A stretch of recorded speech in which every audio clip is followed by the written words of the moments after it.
Bonjour, alors c'est Alice de la boutique Blossom Quilt & Craft. Je vends des très beaux tissus, des règles également et du fil. Mais des fois je vous fais des petits tutoriels pour la chaîne YouTube. Donc cette fois-ci nous allons voir un bloc très simple mais très sympa. C'est le bloc XOXO, donc XOXO. C'est une petite manière affective de terminer des textes ou des emails. Dans la langue anglophone.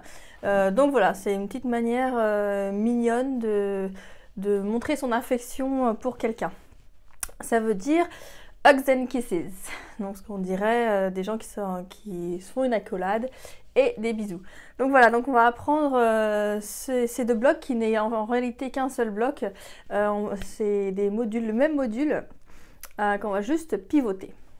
Donc les blocs comme ça mesurent 9,5 et une fois cousus dans votre quilt, ils feront 9 inches. Donc voilà, je parle toujours en inches. Pourquoi ces mesures-là? Parce qu'on va découper donc il vous faut deux couleurs différentes, hein. Une couleur bien contrastante, bien pleine pour faire la lettre, et puis une couleur un peu plus claire pour faire le contour.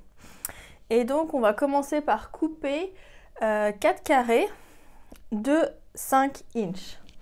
Donc pourquoi j'ai pris ces mesures-là? Tout simplement parce que c'est très facile à les placer dans des Fat 8. Donc j'ai utilisé la collection Love Story, une collection de la boutique. Et donc dans la hauteur d'un Fat 8, je vais pouvoir placer 2 carrés de 5 inches. Donc je me place sur l'arête à 5 et puis je vais tout simplement couper. Voilà, donc là ça va me faire 2 carrés, je les recoupe, je me mets bien sur le bord, je regarde à 5 et je coupe. Voilà. Et puis donc là il m'en faut 4, j'en ai 2, mais bon je les ferai par la suite. Je voulais vous montrer comment faire les petits, ceux du fond en fait. Donc là on va couper des carrés de 2,5. 2,5 inches. Donc on retourne, si on a la règle Creative Grid, on retourne pour avoir facilement visible les 2,5. Et donc là, dans une hauteur de Fat 8, on va pouvoir en placer 4. Et il nous en faut 8. Donc il faudra faire 2 bandes. On peut les préparer à l'avance, hein, les bandes d'ailleurs.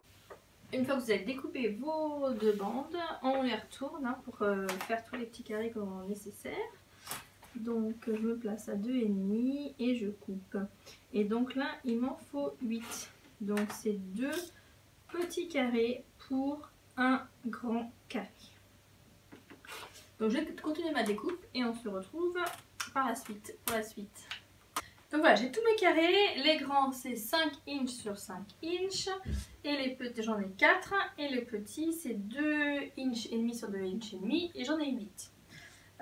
Vous voyez que c'est vraiment parfait pour des Fat 8 parce qu'avec 2 blocs, donc j'ai fait celui-là et puis celui-ci, voilà ce qui me reste en chute. Donc c'est vraiment parfait pour un lot de Fat 8. Donc maintenant, on va prendre ces petits carrés, on les retourne, on les met endroit contre endroit sur un coin d'un grand carré et on va tracer la diagonale.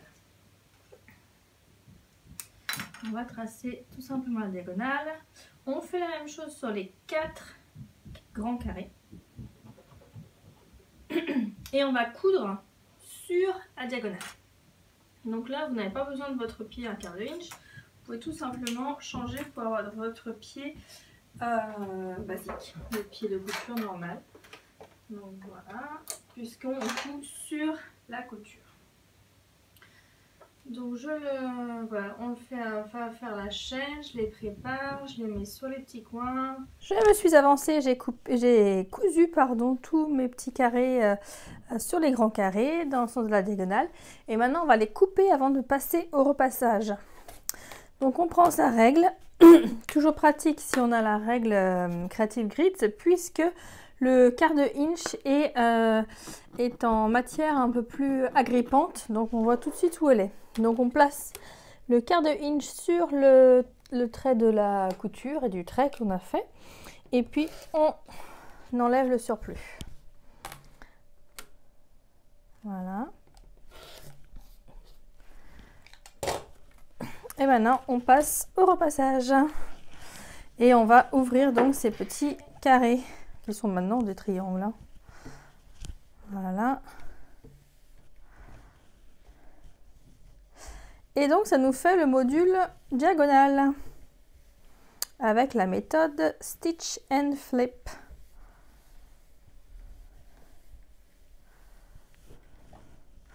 Donc on les fait tous de la même manière et après je vais vous montrer la disposition nécessaire pour former le bloc final. Voilà, donc mes modules diagonales sont bien repassés. Maintenant je vais les positionner pour que vous voyez le sens pour former la lettre. Donc pour former le X, on va mettre les grands carrés avec les petites pointes là qui font partie du grand carré vers le centre. Comme ceci.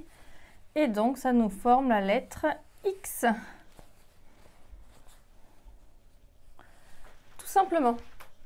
Et pour former la lettre O, on va juste pivoter ces modules diagonales pour que les triangles du fond se retrouvent au centre. Donc on fait comme ceci, juste on les pivote.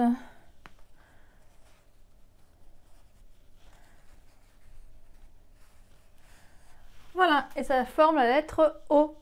Et donc maintenant, donc c'est un faux patch. Un faux patch, ça veut dire c'est une grille de 2 par 2. Il y a 4 modules pour former le bloc. Et donc on va le coudre en tant que tel. C'est-à-dire qu'on va déjà coudre les diagonales.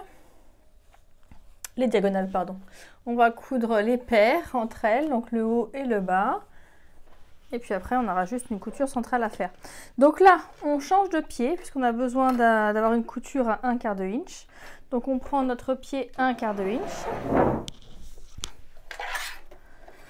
On change vite fait le pied. Voilà. Et on se place bien comme il faut pour coudre nos deux petits modules ensemble. Donc là, ça sera le haut.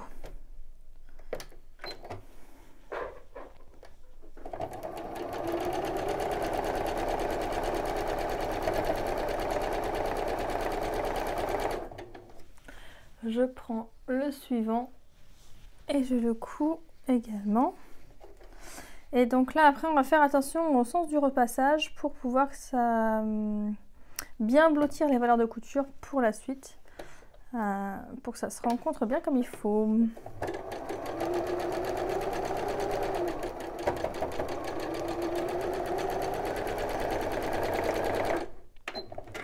Donc à ce niveau-là, il me reste plus qu'une seule couture, mais je vais repasser pour que ça soit plus facile.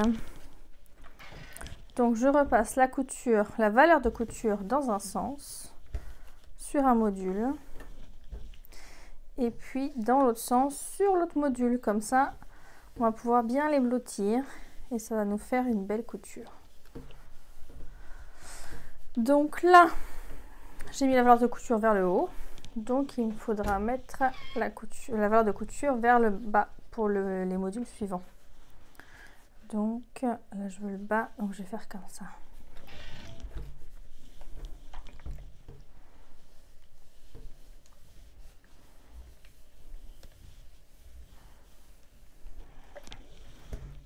Voilà. Pour les assembler, je mets juste une petite épingle sur la valeur de couture. Je vais repasser pour bien que les valeurs de couture, il y en a une, celle qui est en haut va vers la droite et celle qui est en bas va vers la gauche. Donc je vais bien les blottir l'une contre l'autre et je vais positionner une épingle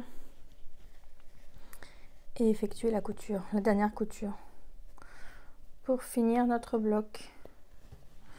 Donc voilà, c'est un bloc très rapide comme vous pouvez voir avec la préparation de la découpe.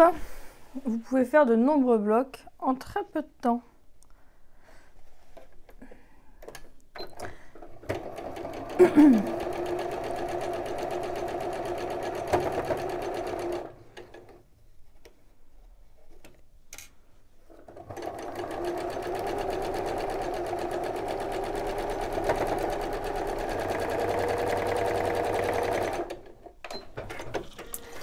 Donc je repasse une dernière fois pour bien ouvrir, bien mettre mes tissus à plat.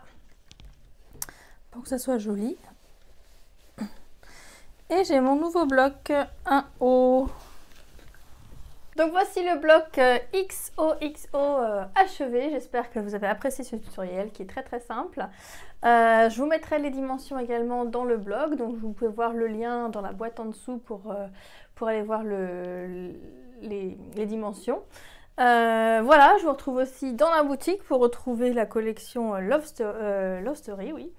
Et puis à très bientôt pour de nouveaux tutoriels.